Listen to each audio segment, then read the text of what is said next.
And change is happening just as fast in other areas. So since the beginning of the pandemic, we saw an explosion in digital innovation and the use of tech. They enabled factories to stay open. They enabled companies to sell their products, people to access essential public services, you name it.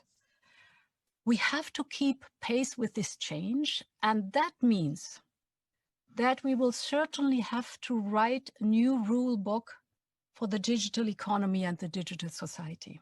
So covering everything from data to infrastructure, but also talking about security and democracy, technology to fair taxation. All these are topics on the table with digital change.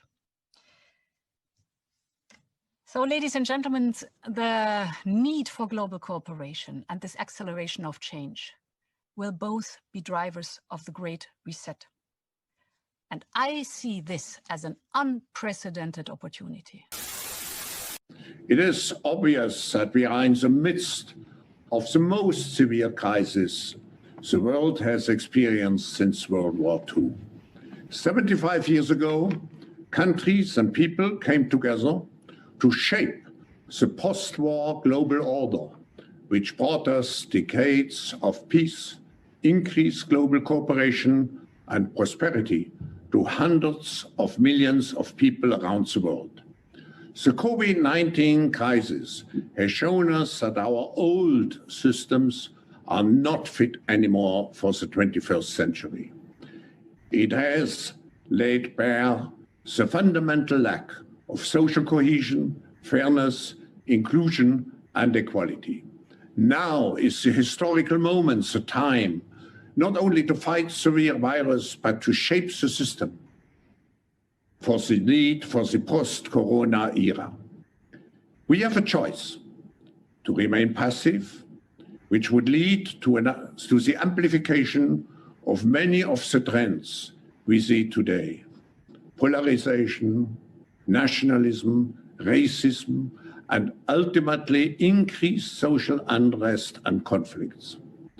But we have another choice. We can build a new social contract, particularly integrating the next generation. We can change our behavior to be in harmony with nature again. And we can make sure that the technologies of the fourth industrial revolution are best utilized to provide us with better lives. In short, we need a great reset.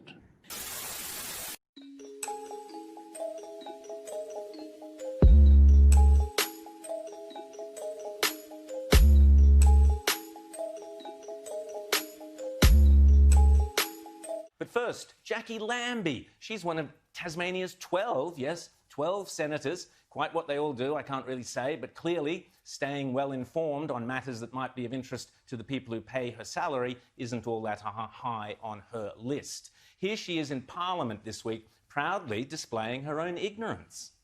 One Nation put up a motion criticising the World Economic Forum for putting out some obscure proposal I'd never heard of. Some weird thing nobody outside the darkest corner of Sky News After Dark programming has ever heard about. Well, Jacqui, allow me to enlighten you. I'm sorry that the taxpayers of Tasmania pay you over $200,000 a year to stay spectacularly uninformed, but there you have it.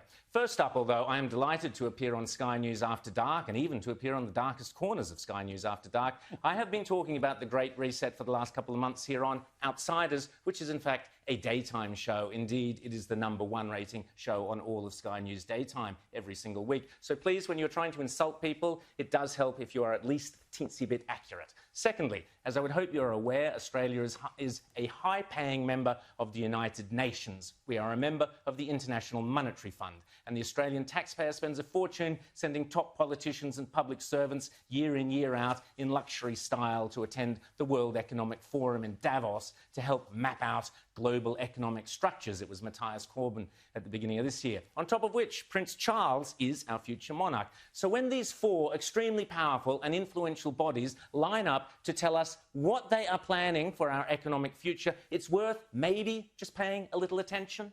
The World Economic Forum meets every January in Davos. You will have heard of the expression Davos man, Jackie. It refers to all the zillionaires and pop stars and popes and princes and politicians who meet every year to map out our futures.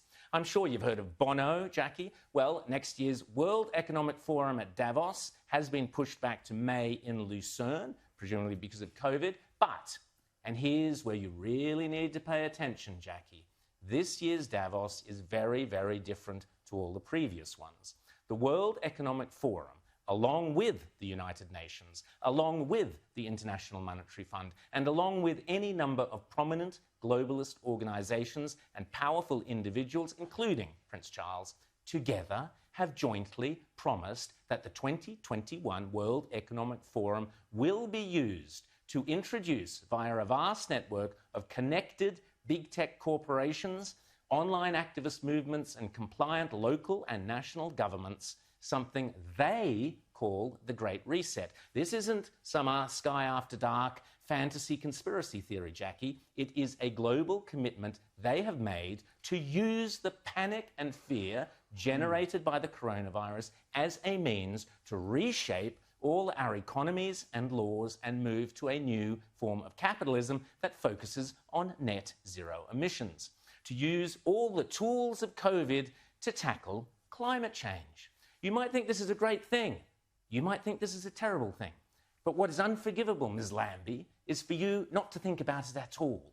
If implemented successfully, the Great Reset will undeniably and deliberately have extreme and possibly dire repercussions for every single one of your constituents.